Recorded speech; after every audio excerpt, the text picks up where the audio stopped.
Bueno chicos, vamos a continuar ahora entonces con trastorno obstructivo y la diferencia con trastorno restrictivo. Entonces, ¿qué conocemos por un trastorno de tipo obstructivo? Es una patología o un conjunto de patologías que consiste en la limitación en la cantidad de aire que uno puede exhalar, o sea, es un conjunto de patologías en la cual la cantidad de aire que uno expira disminuye. Entonces, la cantidad de uno que va a expirar de aire se llamaba flujo expiratorio. Lo tenemos acá. Entonces, hay muchas enfermedades que van a causar problemas en el flujo expiratorio. Lo que sí, todas o la mayoría coinciden con algo. Como hay una reactividad a nivel de la vía aérea distal, hay una reacción inflamatoria, se va a producir un moco, va a haber mucosidad. Eso se denomina broncorrea con secreciones pulmonares. A todo esto vamos a tener que razonar e interaccionar todo lo que vimos. Ustedes habían estudiado fuerza elástica torácica, habían estudiado la fuerza elástica pulmonar, la interacción entre ambas, saben muy bien lo que es la presión transpulmonar, saben muy bien lo que es el PIP, el punto de igual presión, y saben muy bien lo que es la PIP, que es la presión intrapleural. Entonces, en las patologías obstructivas hay una reacción inflamatoria, hay una tendencia a llevar ese punto de igual presión a las vías de pequeño calibre. Por encima de ese punto de igual presión, vos tenías compresión dinámica. Entonces, si yo llevo ese punto de igual presión hacia abajo a las vías aéreas pequeñas, va a haber un cierre, una tendencia al cierre, y lo que va a ocurrir es el punto de igual presión está más cercano a las vías aéreas de pequeño calibre con presión dinámica y vos no podés expirar correctamente el aire. Entonces, todo esto que va a condicionar daño a nivel muscular en la vía aérea respiratoria, y vos tenés una capacidad para exhalar, para sacar el aire, que va a estar disminuida. Entonces, si vos te acordabas, había curvas para analizar. Curvas como por ejemplo teníamos acá, curva flujo-volumen, ¿sí? Donde uno evaluaba el bucle en realidad con la fase de tipo expiratoria, que era la superior, y una fase de tipo inspiratoria. Y luego tenía la otra curva, que era el volumen en relación al tiempo. Entonces, vos tenías que acordarte lo siguiente. Había algo que se llamaba BEF, volumen de expiración forzada. Había algo que nosotros llamamos capacidad vital forzada. Si yo a mi capacidad vital forzada le sumaba mi volumen residual, iba a obtener la capacidad pulmonar total. Y si te acordás, podía ser una relación entre el volumen de expiración forzada en el primer segundo y mi capacidad vital. Entonces, eso se denominaba índice de tifeno o tifenau, como más te guste. El tema es el siguiente. En un trastorno obstructivo, a vos te tiene que quedar en claro esto. Problemas para sacar el aire. Después vamos a ver si pueden existir combinaciones. Entonces, vos te tenés que fijar lo siguiente. En el bucle, si vos te acordás y mirá el cursor, yo sabía que la parte superior era expiratoria, que la parte inferior era inspiratoria. Entonces, si yo te estoy diciendo que tenés en el trastorno obstructivo problemas para sacar el aire, tu alteración la vas a encontrar en la parte superior de la curva. Y si te acordás, tenía un componente que era lo que subía, esto que estás mirando acá en el cursor, que yo te estoy marcando, es el esfuerzo dependiente de lo que vos vas a hacer. Y luego el descenso, que es lo que estoy marcando ahora en el cursor, era el esfuerzo independiente, donde acá ocurría la compresión dinámica, esa tendencia hacia el cierre. Por eso, si vos en esta fase de la curva querías expirar, por más que yo te dijese expirá, expirá, expirá, al ocurrir la compresión dinámica, vos no vas a poder expirar más. Entonces, a esto le voy a agregar el pico flujo, que era este pico donde tengo en este momento el cursor, que es la máxima cantidad de flujo que yo puedo exhalar, pico flujo. Después voy a sacar el flujo expiratorio medio, 25-75, que es esta parte de la curva, que evalúa vías aéreas pequeñas, medianas y sobre todo pequeñas, ¿sí? Donde evaluaba el 25 y el 75% de esa curva. Ahora, pensá lo siguiente, yo tengo problema para expirar. Bien, o sea, mi problema tiene que estar acá. No tengo problemas para inspirar, pero estoy hablando de la fase inicial del trastorno obstructivo. Si yo ahora me quiero ir a la otra curva, donde evalúo volumen en función del tiempo y hablo de mi capacidad vital forzada, entonces voy a decir, tengo un ascenso y luego llego al máximo de mi capacidad vital forzada.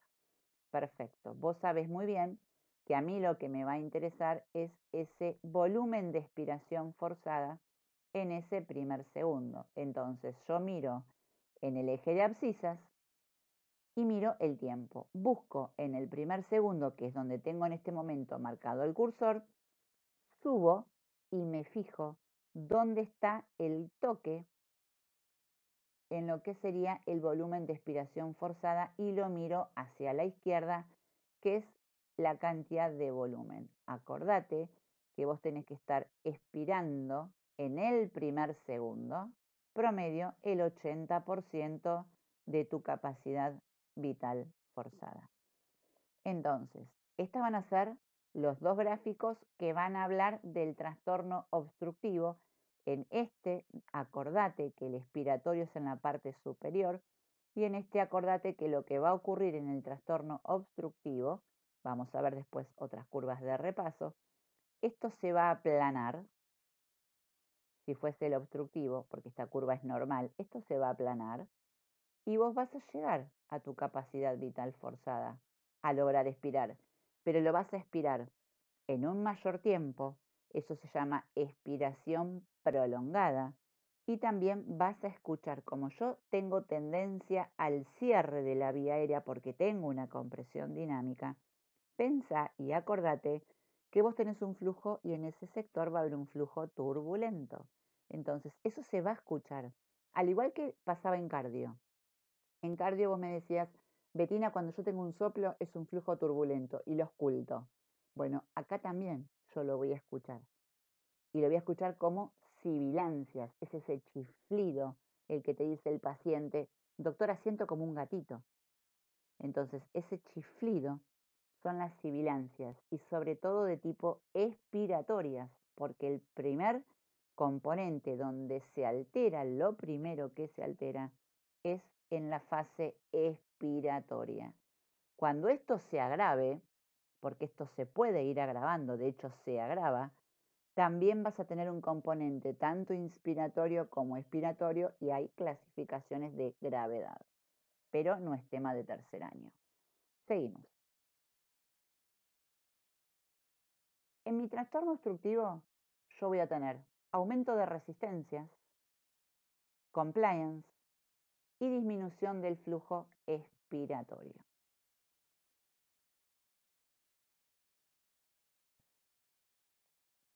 Voy a tener resistencias aumentadas, dijimos, y esto secundario a.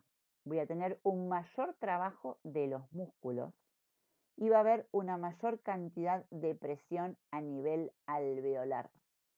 ¿Por qué? Pensá y razoná lo siguiente. Corrimiento del punto de igual presión hacia abajo. Zona compresible. Mi problema es expirar, mi problema es sacar el aire. Si sale menos aire, me va a quedar un aumento del volumen residual. El volumen, al igual que en el componente de una masa líquida, va a ser secundario a la concentración de moléculas y a las presiones parciales de cada gas. Entonces, va a haber un mayor trabajo de los músculos respiratorios para tratar de exhalar el aire, va a haber una mayor concentración de presiones parciales a nivel alveolar. ¿Esto qué va a generar? Cambios en la compliance, va a haber cambios de volúmenes frente a cambios de presión. Vas a tener después un mayor volumen a nivel del reposo y eso va a implicar también un mayor trabajo respiratorio. O sea, a mí me va a aumentar ese volumen a nivel también de tipo residual. Seguimos. Los aumentos de las resistencias yo puedo tener en la vía aérea, toda la vía aérea, o en la pequeña vía aérea, que esta es la más preocupante, que es el tema de ahora. En la gran vía aérea puede ser a nivel bucal, a nivel laringe, a nivel traqueal, a nivel bronquial. Ahora, vía aérea, pequeña sobre todo, podemos estar hablando del asma, del enfisema, de la bronquitis y sobre todo crónica, de las bronquiectasias y de la llamada bronquiolitis. Lo cierto que en la pequeña vía aérea, vos lo que tenés en realidad es una tendencia al cierre de esa pequeña vía aérea, hay una hiperreactividad bronquial. 2 puntos es el broncoespasmo. Ahora, ¿broncoespasmo qué? Paciente menor de 2 años, o sea, en la edad de lactante, se denomina bronquiolitis. Entramos ahora en la época de bronquiolitis. Paciente que tiene más de 2 años con antecedentes de bronquiolitis o cuestión o predisposición heredofamiliar o alérgico, que hace esos broncoespasmos, pero cuando tiene más de 2 años, yo lo rotulo de asmático. Cuando vos aumentás ese volumen residual, porque cada vez más haces con más frecuencia broncoespasmos a repetición, y esto es el daño. Por eso uno como médico pediatra, como neumonólogo dice, cuidado que en realidad hay que evitar los daños colaterales. Entonces, uno instaura y va a instaurar un tratamiento preventivo de las exacerbaciones. Entonces, ese paciente que tiene más de 2 años de vida y que hace broncoespasmos a repetición y que voy a poder estar hablando tranquilamente de un adulto, lo que va a lograr es que a mí me disminuya mi volumen expiratorio, pero me aumente el volumen residual. Entonces, ese volumen residual que aumenta, por algún lado se escapa. Entonces, ¿qué empieza a hacer? Y a romper los tabiques interalveolares y alveolares. Entonces termino con un tórax enfisematoso. Voy a hacer inicialmente dilataciones, entonces voy a tener las llamadas bronquiectasias. O me voy a ir una bronquitis crónica con tenor o con contenido espasmódico. Entonces, vos fíjate, todas estas patologías cómo obstruyen la pequeña vía aérea. Y entramos en este rango en este tiempo del año. Seguimos. Entonces, tu paciente camina, tose, corre, tose, duerme, tose. Hay una reactividad a nivel del músculo lisobronquial. Fibrosis. Cualquier factor que dispara hace broncoconstricción. Terminamos con una compliance en algún momento que va a disminuir. Y empieza secundario a todas estas modificaciones un aumento en la producción de secreciones que van aún más a tapar esa vía aérea. Entonces aumentan las secreciones. Por eso los médicos decimos tos, accesos de tos, 2 puntos. Es un factor que te está marcando irritación de la vía aérea. Tos alta, tos baja, tos seca. Obviamente estamos hablando con componente pulmonar. Entonces, tos seca, 2 puntos, factor irritativo, vía alta o factor irritativo, vía baja. Vía alta pueden ser un falso croup, una laringitis, tranquilamente, componente alto. Vía baja, dijimos, bronquiolitis, asma, cierre, tendencia de vía aérea baja. ¿Qué es lo que también decimos los médicos? Cuando los accesos de tos se producen con tos seca, 2 puntos, es factor irritativo. Cuando la tos se producen con secreciones, directamente te levantás un día, empezás con acceso de tos y sabés que tenés flema. Esa tos no asusta. La que asusta es la tos seca, porque la tos seca es tos irritativa. Por eso cuando los pacientes empiezan con tos y vas a la farmacia y decís, tengo tos, entonces la farmacéutica te dice, bueno, te doy notos, cortos, atos, panotos, lo que se te ocurra que termine en tos, no se da. ¿Por qué no se da? Porque el reflejo tusígeno es normal y es fisiológico. Por lo tanto, hay que determinar cuál es el origen de esa tos. Puede ser una tos de origen pulmonar porque estás iniciando un cuadro de espasmo, aéreo alto o bajo. O puede ser una tos de origen cardiogénico. Entonces, cuidado cuando ustedes escuchan y dicen, ay, dale un Benadryl tos. Mira qué bien. Un cortos, un no tos, un panotos, no se bloquea el reflejo tusígeno. Por algo está. Vos te atragantás.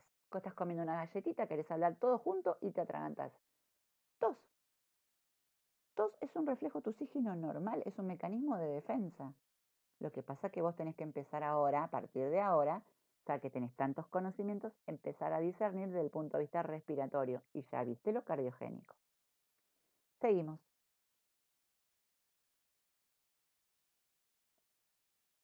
El bronquio normal. Mira la luz. Mira el componente muscular que tiene. Mira ahora, por ejemplo, un episodio de una bronquitis crónica obstructiva. Mira, mira la fibrosis que tiene esta capa muscular. Mira lo que aumentó. Mira lo que era esto y mira esto.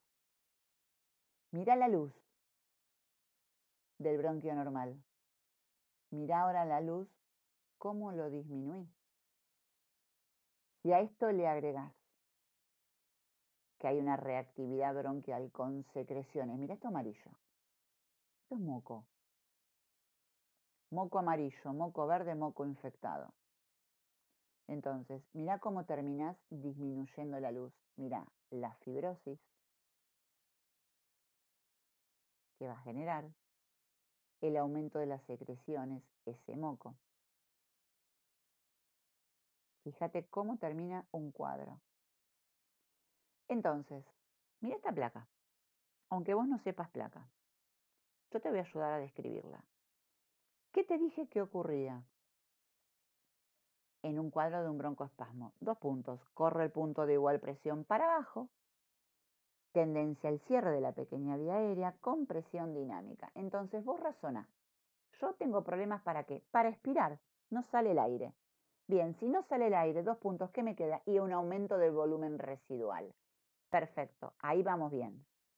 Aumenta el volumen residual. Entonces, no puedo sacar correctamente el aire. El aire me queda en el pulmón, ¿sí? Bien, entonces, ¿y si el aire me queda, qué pasa? Tiendo a hacer esto. Horizontalizo las costillas, o sea, hay mayor diámetro y mayor luz entre costillas. Mis diafragmas están más aplanados.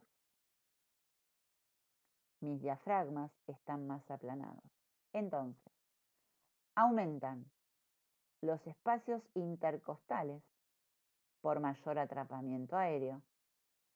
Se horizontalizan las costillas. y hay descenso del diafragma. Fíjate, está más hiperinsuflado. Bueno, hasta acá, tercer año. Mira acá. Volumen, tiempo. BEF sub 1. Yo te dije problemas para expirar, entonces hacia abajo corre el punto de igual presión, con presión dinámica no puedo sacar bien el aire. Si no saco bien el aire, explícamelo en el gráfico. Bueno, mi curva está azul. Esperen que el mouse se me trabó.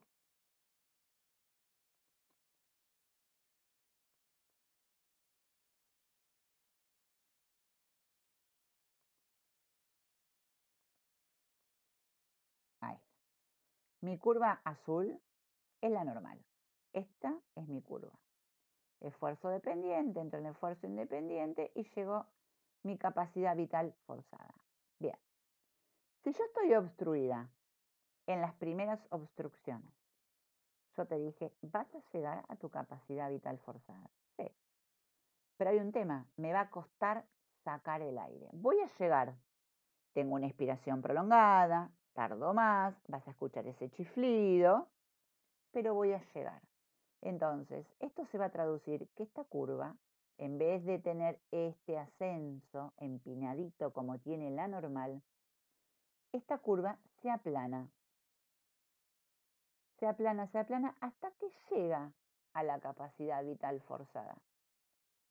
Pero le cuesta, porque está haciendo una expiración prolongada. Bien, entonces, ahora yo te digo, mira el BEF sub 1, lo tenías acá. Mira la curva normal. Sube, sube, sube. Hasta acá. Bien, ahora mira la obstruida, que es la violeta. Esta era la violeta. Entonces, ahora te digo, posicionate el cursor en el tiempo. Primer segundo. Subí e interceptame donde está la curva del BEF sub 1 ahora. Acá. Entonces, este punto nunca es el 80% de mi capacidad vital forzada.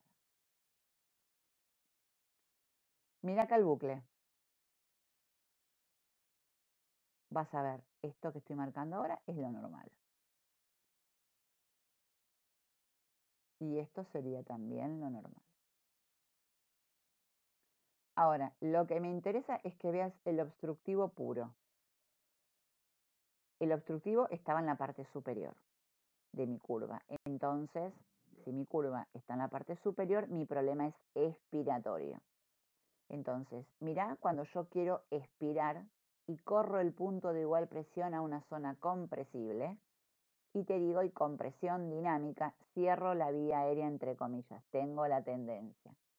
Mirá el ascenso, ya no es como el verdecito o el negrito, le cuesta más, mi pico flujo es menor que el normal, estoy por debajo. Y vos fíjate, una vez que empieza a actuar el esfuerzo independiente, en vez de ser una línea recta que termina de ver mi capacidad vital forzada acá, no, hace una línea de concavidad, de que se arrastra y llega a la capacidad vital forzada. Esta línea de concavidad, cuanto más cóncava es, más grave es tu obstrucción. Entonces yo te hago una así, como está acá. Y te dibujo otra paralela. Mira, la hago más abajo. La hago más acá. Cuanto más abajo está esa curva de concavidad y más cercana al eje de las abscisas, más grave es la obstrucción. Con esta curva, que es el componente inspiratorio, después te vas a dar cuenta de algo. Cuando el paciente hace broncoespasmos a repetición y no solamente compromete la fase expiratoria, que es típica de la obstrucción, sino que realmente pasa de un cuadro de un asma y pasa a un enfisema, o sea, hace tantos episodios de broncoobstrucción que rompe los tabiques alveolares y en realidad lo que le va a costar es sacar el aire, entonces empieza a aumentar muchísimo su volumen residual. Secundario a este aumento del volumen residual, con el tiempo voy a tener hasta problemas para ingresar el aire correctamente. Si bien es una patología, una enfermedad que empieza específicamente por el componente obstructivo, cuanto más se demore y se prolongue en el tiempo esto, también va a terminar teniendo complicaciones a nivel inspiratoria. Entonces, si yo ahora agravo el cuadro, como es un EPOC, una enfermedad pulmonar obstructiva crónica, y hago broncoespasmos a repetición y ya daño la citoarquitectura, fíjate que también voy a terminar teniendo a largo plazo afectada el componente inspiratorio. ¿Ves que acá achiqué la curva? Inicialmente en los primeros estadios, esto quiero que te quede claro, en los primeros episodios del broncoespasmo, cuando es un broncoespasmo que uno lo puede controlar rápidamente, la curva inspiratoria es normal.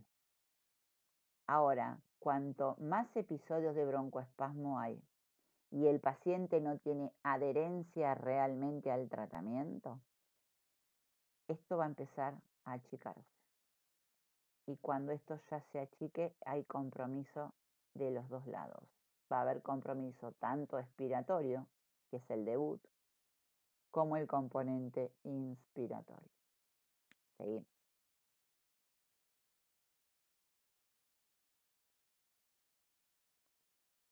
Entonces, fíjense lo siguiente. En la patología, ¿qué iba a haber? Un estrechamiento de la vía aérea. Va a haber toda una atrofia de tus células epiteliales ciliadas, hay una hipertrofia de las glándulas a nivel de las mucosas, hay un edema, hay una reacción infiltrativa, una reacción inflamatoria. ¿Esto qué te va a llevar? A una fibrosis peribronquial. 2 puntos, a un aumento del músculo liso. Los eosinófilos no degranulan en el asma. En el enfisema va a haber una destrucción, dijimos, de esos tabiques interalveolares e hipoventilás. Es el alveolo ese distendido, grande, que no renueva constantemente el aire alveolar. Tu perfusión va a estar normal. Entonces, la relación BQ, que ya viste, es baja. Va a aumentar esa diferencia de presiones parciales a nivel alveolar y arterial de oxígeno. El flujo aéreo se limitó, y eso porque hubo un aumento de esa resistencia. Pensá en la fibrosis que hubo. Hay un atrapamiento aéreo, entonces pensá en la hiperinsuflación pulmonar. Hay un aumento, dijimos, de ese volumen residual y de tu capacidad residual funcional. Aumenta el volumen residual. Con el tiempo termina disminuyendo tu capacidad vital forzada.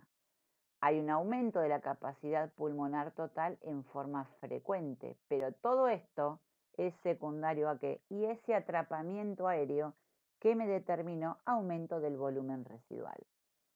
Discordancia en la relación ventilación-perfusión tiende a cero, entonces, ¿qué terminas haciendo? Alterando el intercambio gaseoso en el área afectada. Hipoxemia, disminución de la presión parcial de oxígeno en sangre. Puede haber hipercapnia, retención del dióxido de carbono, o hipocapnia. Frecuentemente hay esto. ¿Por qué? Vos no te olvides que hay una alteración ventilación-perfusión. Entonces, es frecuente que tu paciente retenga el dióxido de carbono. Vos tenés una unidad funcional, tenés una alteración en la unidad alveolo capilar con edema posterior. Entonces, pensá, tengo dificultades para que llegue el oxígeno y entregar ese oxígeno porque está con una reacción inflamatoria, pero también tengo problemas para eliminar ese dióxido de carbono. Había leyes, si vos te acordabas que vimos. Entonces, mi problema es ingresar correctamente ese oxígeno, pero también mi problema es expirar el dióxido de carbono. Entonces, ¿qué me pasa? El dióxido de carbono se me combina con el agua, se me va a formar ácido carbónico. Por esa anhidrasa carbónico, vos sabías que se desdoblaba en bicarbonato y protón. Estamos todos bárbaros, pero yo voy a pasar de un metabolismo aeróbico a un metabolismo anaeróbico. Esto va a generar que hay, inclusive por el mismo cuadro, un aumento de las resistencias con un mayor trabajo muscular. Y acá se te tienen que prender las alarmas. Mayor trabajo muscular, va a haber mayor tasa metabólica, consumo más oxígeno pero produzco más dióxido de carbono. Y entras en un circuito cerrado, que ese dióxido de carbono se combina con agua, ácido carbónico. Entonces voy a tener un pH acidótico. Y mi problema es respiratorio. Entonces hago una acidosis respiratoria. Si yo sé que ahora, y lo relaciono con cardio y vuelvo para atrás, te digo, cuidado, que hay una circulación pulmonar dando vueltas. Cuidado, que tu circulación pulmonar es una zona de bajas resistencias, pero una acidosis me genera una vasoconstricción con una hipoxia, complicó la circulación pulmonar, que sabes que de por sí es una zona de baja resistencia comparada a la sistémica.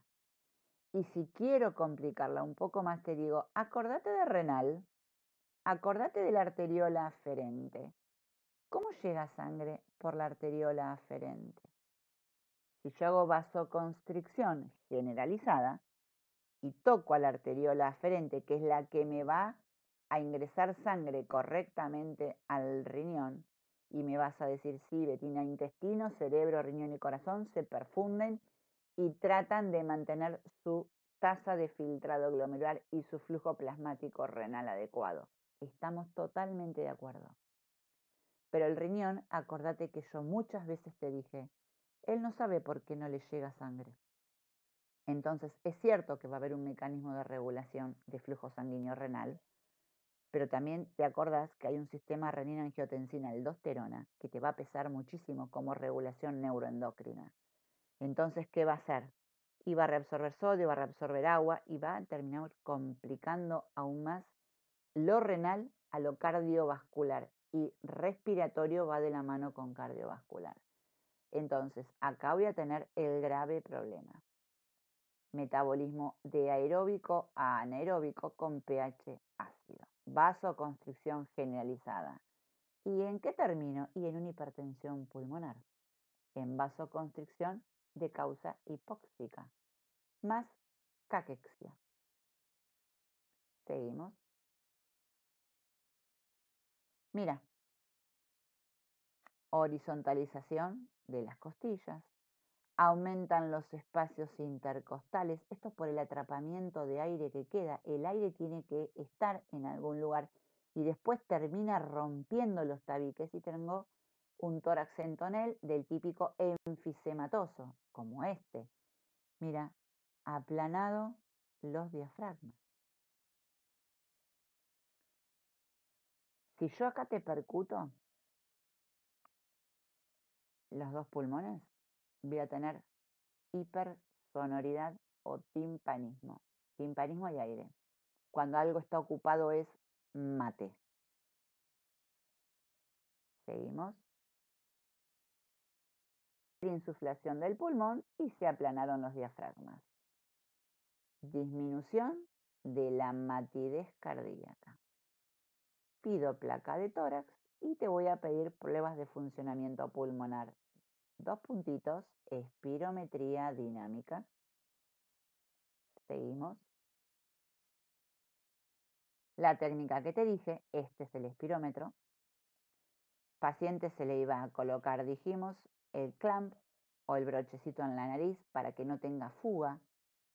Vos fijate que no va a morder la boquilla del espirómetro porque si no hay fuga.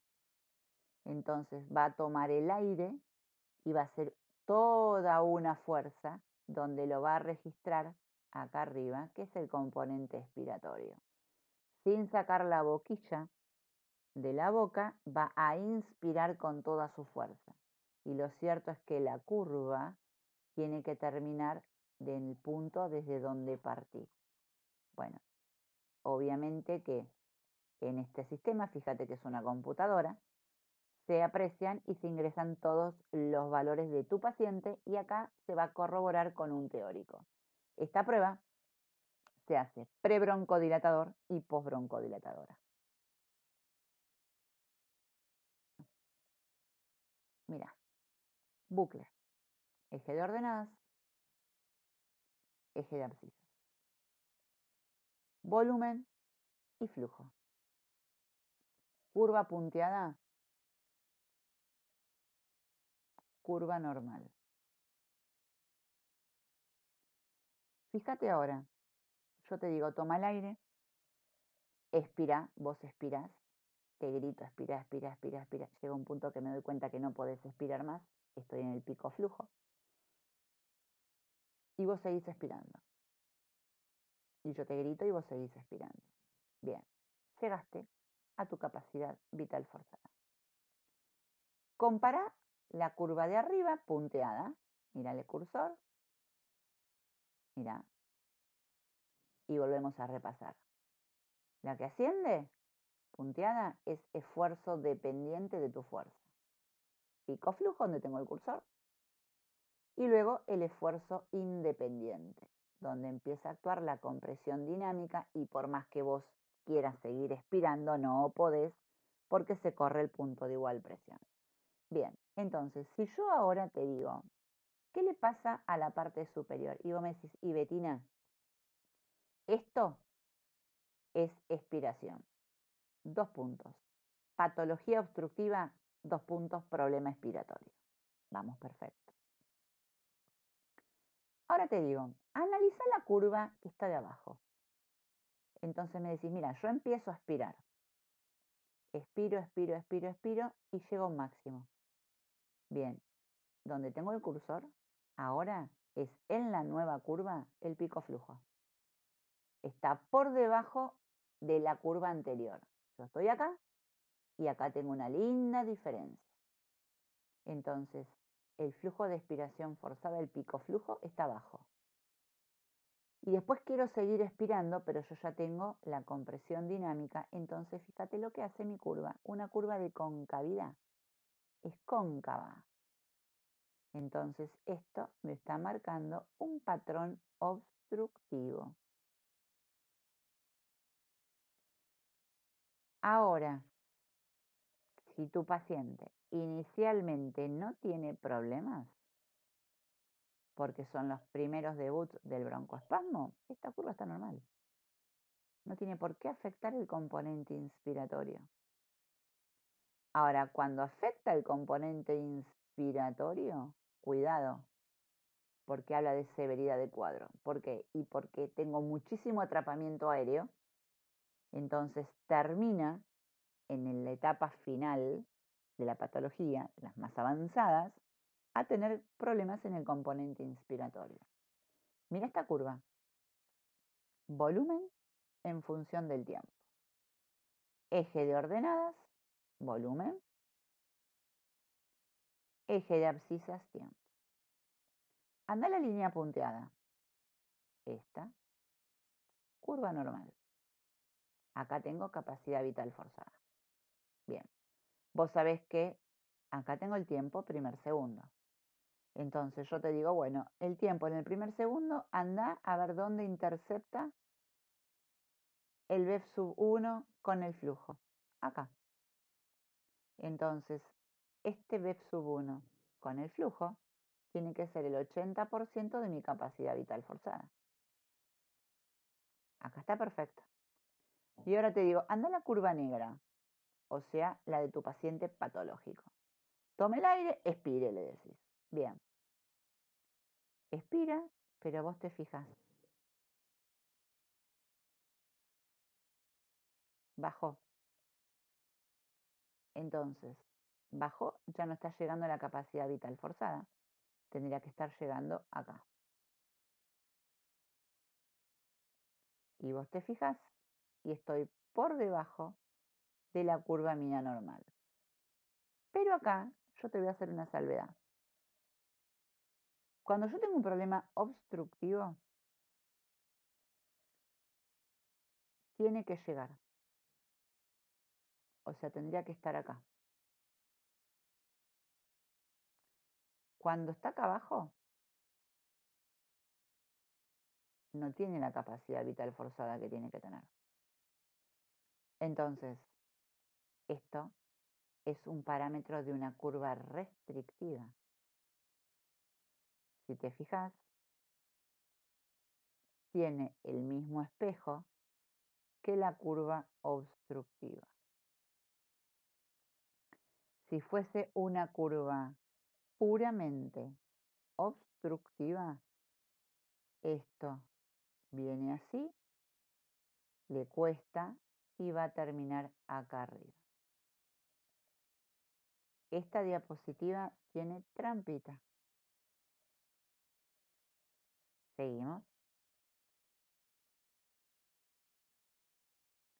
Tu espirometría normal, fíjate, curva, esto es expiratorio. Cuidado acá. Abajo es inspiración. Esto está mal. Ojo, expiratorio. Esfuerzo dependiente. Pico flujo. Compresión dinámica, por más que yo te grite y te diga, expira, vos querés seguir expirando, pero esta curva va en descenso, como dice el cursor. Bien. ¿Qué voy a evaluar acá? Componente expiratorio, esfuerzo dependiente. Pico flujo, flujo expiratorio máximo. Y esto es el esfuerzo independiente. Y lo que a mí me va a interesar es este rango. Este. 25-75 porque evalúo vía pequeña, vía aérea. Vos fíjate que de acá, acá, todo esto es mi capacidad vital. De acá para allá es mi volumen residual. Bueno, lo que me va a interesar a mí es de toda mi capacidad vital. Dos parámetros.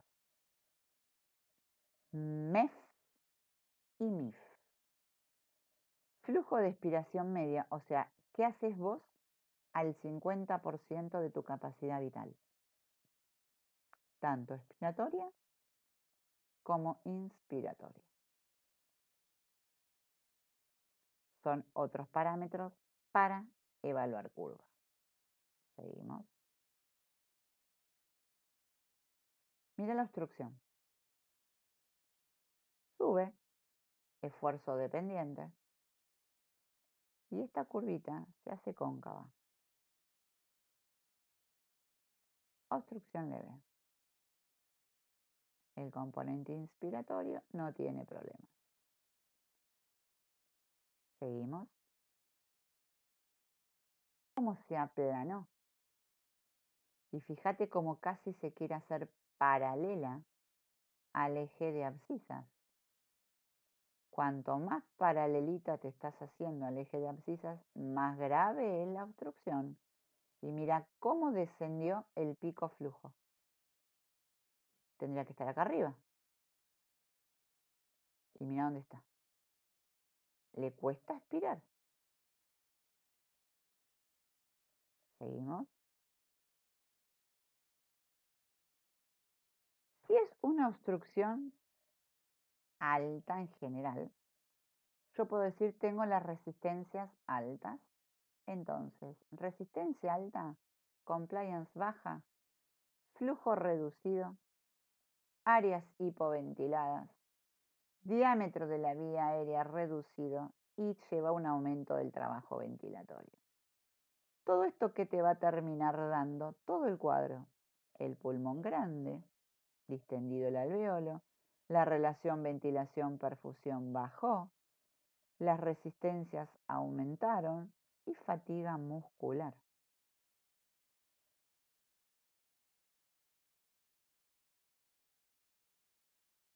Pulmonar obstructiva crónica.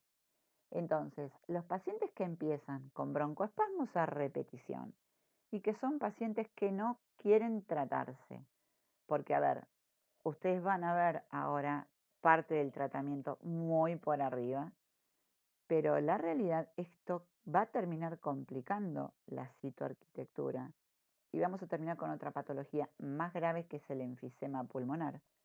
El paciente que tiene una alteración en la citoarquitectura terminan con una displasia broncopulmonar. Son pacientes que terminan con la canulita con oxígeno y depende de la edad va a terminar con CPAP, por ejemplo, con presión positiva en otros van a terminar directamente con la displasia broncopulmonar, que son la gente que va con la mochila de oxígeno. Y esto es, en el tiempo, termino con un enfisema y termino complicando el componente cardiovascular. No te olvides que el pulmón y el corazón trabajan en bloque. Entonces, después termino en lo que se llama cor pulmonale. Entonces, EPOC es una obstrucción crónica al flujo aéreo. Es bien progresiva y cada vez más complicaciones da y más deterioro da. Inicialmente es parcialmente reversible, con importante reacción inflamatoria pulmonar y es persistente secundario a partículas o a gases nocivos. Y acá yo te puse tabaco.